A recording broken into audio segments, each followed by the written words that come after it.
নতুন একটা mini blog নিয়ে। আর আজকের মিনি ব্লগটা হচ্ছে স্নানযাত্রা স্পেশাল মিনি ব্লগ। তো তোমরা দেখতেই পেলে প্রথমে স্নানযাত্রার কিছু ক্লিপ, যেখানটা এটা হচ্ছে আমাদের মাহেশের রথের স্পেশাল। তো যাই হোক, আমি সকাল সকাল বেরিয়ে গেছি, স্নান টান সেরে রেডি হয়ে চলে গেছি সোজা জগন্নাথ মন্দিরে। আর তোমরা দেখতে পাচ্ছ আমার সাথে সানাও ছিল, এখানে অলরেডি প্রভু স্নান চলছে। আমি এসছি একটু লেট করেই, অলরেডি শুরু হয়ে গেছে। তারপরে আমি বাড়ি চলে গেছিলাম। বাড়ি গিয়ে আমার এক জায়গায় ইনভিটেশন বাড়ি ছিল আমার এক বোনের বাড়িতে। তো সেখানে চলে গেছিলাম আমি, মা, বোন, বোনের মেয়ে, আমার দুই কাকি, জেঠি, সবাই মিলে আমরা চলে গেছিলাম বোনের বাড়িতে। এই যে মিঠিও চলে যাচ্ছে, এই যে আমার জেঠি আর কাকি।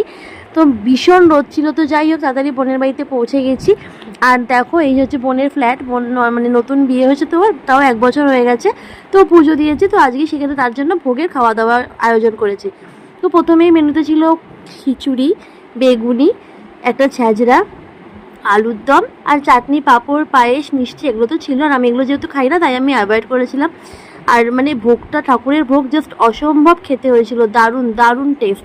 আর খিচুড়ির প্রতি তো আমি একটু এমনি পাগল আছি, যেখানে খিচুড়ি হয় সেখানে তো আমি যাবই। তারপর খাওয়া দাওয়া করে বাড়ি এসে একটু রেস্ট নিয়ে নিয়েছিলাম। রেস্ট নিয়ে সানা ঘুমিয়ে পড়েছিল। আর দেখো, ঘুম থেকে ওকে তুলে নিয়ে যাচ্ছে বলে ওর মুডটাও বিগড়ে আছে। তো আজকের ভিডিওটা এখানেই শেষ করছি। দেখা হচ্ছে অন্য কোনো ভিডিওতে। ততক্ষণ ভালো থেকো, সুস্থ থেকো। আর আমার ভিডিওটা ভালো লাগলে প্লিজ সাবস্ক্রাইব করে পাশে থেকো। টাটা।